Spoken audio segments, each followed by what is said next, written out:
দেশ পরিচালনার দায়িত্ব পেলেন, তখন ওনার ওই সময়কার স্লোগান ছিল কৃষক বাঁচলে দেশ বাঁচবে।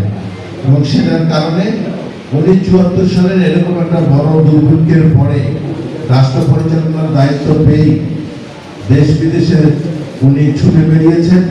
আজকের যে ইরি ধানের আবাদ হচ্ছে, যেখানে এক দলে ইরি ধান হয় 15-20 মণ, আগে যেখানে এক দল জমি মানে 27 শতকে আমাদের এখানে ধান হতো 5-6 মণ। সেই ইরি ধান কিন্তু বাংলাদেশে উনি নিয়ে আসছেন। আধুনিক পদ্ধতিতে চাষাবাদ ব্যবস্থা শহীদ রাষ্ট্রপতি জিয়াউর রহমানের সময় শুরু হলো। আজকে যে বিএডিসির কথা এখানে শুনছে, বাংলাদেশ এগ্রিকালচার রিসার্চ ডিভিশন, এই বিএডিসিতে থেকে ডিপটি বলতে এসেছেন কাজ করার জন্য। এগুলো কিন্তু ওই জিয়াউর রহমানের সময়, ওই সময় ব্যাপকভাবে ডিপ টেবল হয়েছে, পাওয়ার টিলার, ট্রাক্টর, আধুনিক ব্যবস্থাটা কৃষিকাজে ব্যবহারটা ওই সময় শুরু হয়েছে। উনি আরো একটা প্রোগ্রাম নিয়েছিলেন, যেটা বর্তমান সরকারে আমাদের মাননীয় প্রধানমন্ত্রী যেটাতে খুব বেশি জোর দিচ্ছেন, খাল খনন কর্মসূচি। সেই সময় আমাদের শহীদ রাষ্ট্রপতি জিয়াউর রহমান খাল খনন কর্মসূচি চালু করেছিলেন।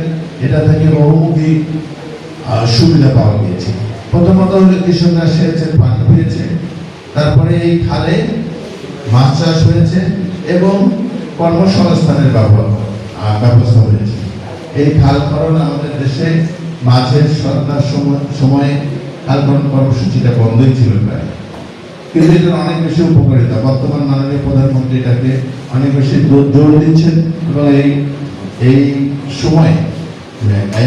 সময়ে 20,000 কিলোমিটার খাল খনন করা হবে এবং এই খালের ধারে যে গাছ লাগানো হচ্ছে এটারও অনেক উপকারিতা। আপনারা জানেন ফলের গাছ আমরা পাচ্ছি, ফল আমাদের খুবই প্রয়োজন। সেই লক্ষ্যকে সামনে রেখে 5 বছরে বর্তমান সরকার মোট 25 কোটি গাছ বপনের বা রোপণের সিদ্ধান্ত নিয়েছে। প্রতি বছর 5 কোটি করে গাছ লাগানো হবে। এটার মূল উদ্দেশ্য হলো যে আপনাদের বারবারে বলছি যে আমাদেরকে ফলন বানাতে হবে, আমাদের মানুষ বেশি, জমি কম।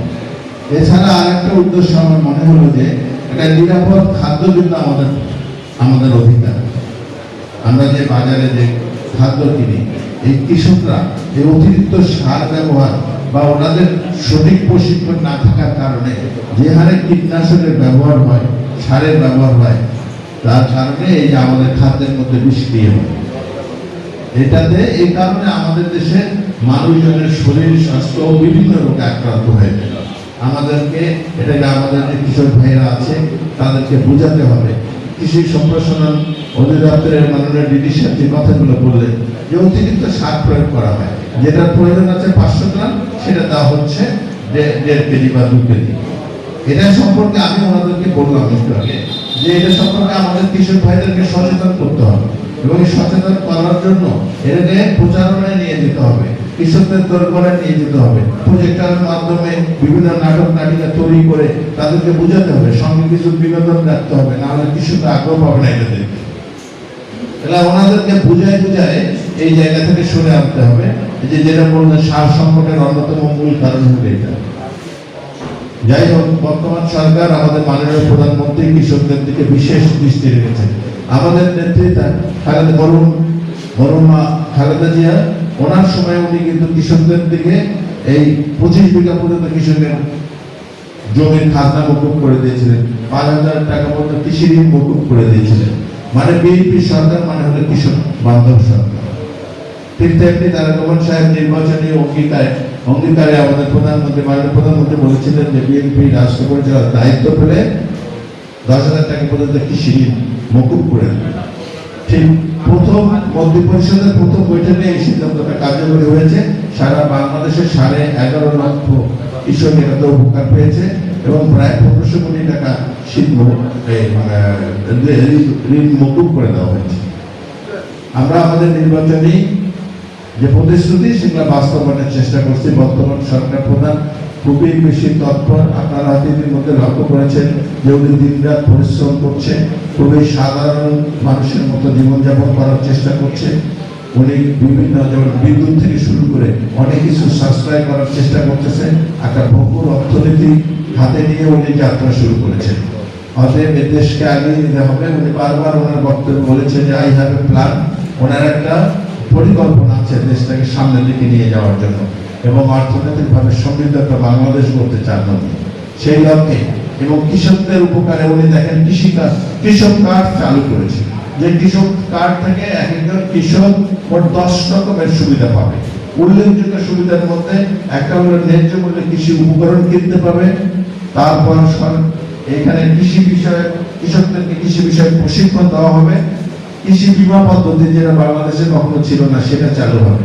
মানে মানুষের যেমন জীবন বীমা করা থাকে, মানুষ যদি দুর্ঘটনায় ক্ষতিগ্রস্ত হয় বা মারা যায় তাহলে বীমা কোম্পানি সেই ক্ষতিপূরণ দেয়। ঠিক তেমনি ভাবে ফসলের বীমা করা থাকলে বীমা কোম্পানি সেই ক্ষতিপূরণ দেবে। এবং স্বল্প সুদে ঋণের ব্যবস্থা। আমরা দেখি আমাদের কৃষকরা মূলধন সংকটে পড়ে, দেখা যায় যে মূলধনের অভাবে এখন ভুট্টা চাষের যখন সিজন তখন এক বস্তা চাল, এক বস্তা সার যদি দাম হয় 1000, ওই ফসল তোলার পরে ফসল বিক্রি করে তাকে 1500 টাকা দিতে হয়, তাহলে মাঝে 500 টাকা ওরা অতিরিক্ত যাচ্ছে। এই কারণে স্বল্প সুদে ঋণের ব্যবস্থা আছে কৃষক কার্ডের মাঝে, তাহলে তার এই অতিরিক্ত খরচটা হচ্ছে না এবং কৃষকরা আর্থিকভাবেও ক্ষতিগ্রস্ত হচ্ছে না। মূল কথা কৃষকদেরকে অর্থনৈতিকভাবে সচ্ছল করাই হলো কৃষক কার্ডের মূল উদ্দেশ্য। ঠিক তেমনি ভাবে উৎপাদিত ফসল মার্কেটিং করার ব্যাপারে এখানে সুবিধা পাবে এবং কৃষকরা আবহাওয়ার পূর্বাভাস পাবে, কোন সময় কেমন থাকবে আবহাওয়া। এই কৃষক কার্ড থেকেই এটা একটা ডিজিটাল কার্ড, এটা ব্যবহার করে জানতে পারবে। যাই হোক, আমি আমার বক্তব্য দীর্ঘায়িত করবো না। মূল উদ্দেশ্য হলো আমরা আমাদেরকে খাদ্যের স্বয়ংসম্পূর্ণ হয়ে আরো অতিরিক্ত খাদ্য বিদেশে যাতে আমরা রপ্তানি করতে পারি, সেই লক্ষ্যে আমাদের সরকার কাজ করছে। এবং আর একটা মূল উদ্দেশ্য হলো নিরাপদ খাদ্য ব্যবস্থা নিশ্চিত করা, সেটাও আমাদের সরকার চেষ্টা করছে। আজকে এই কংগ্রেসের যে যারা একজন কৃষক ভাই এখানে বক্তব্য দিলেন, উনি তো লেখাপড়া ভালো করে দেখেন, মাস্টার্স উনি বোধহয় ডিগ্রি অথবা মাস্টার্স করারও উনি এখন মাঠে কাজ করতেছে। এবং এরকম শিক্ষিত কৃষক যখন হবে তখন কিন্তু প্রকৃত আমরা যেটা চাই, যেটা যে আমাদের নিরাপদ খাদ্য বের হয়ে আসুক, সেই সুবিধাগুলো আমরা পাবো।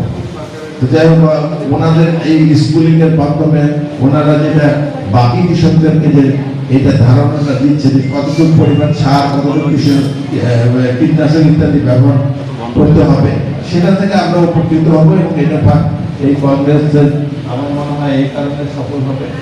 আবার এই পার্টনার ফিল্ড স্কুল আরো বেশি কার্যকর ভূমিকা রাখুক কৃষকদের উন্নয়নে, কৃষির উন্নয়নে, নিরাপদ খাদ্য তৈরির ব্যাপারে, সেই আশা ব্যক্ত করে আমি আমার বক্তব্য শেষ করছি। খুদা হাফেজ। বাংলাদেশ।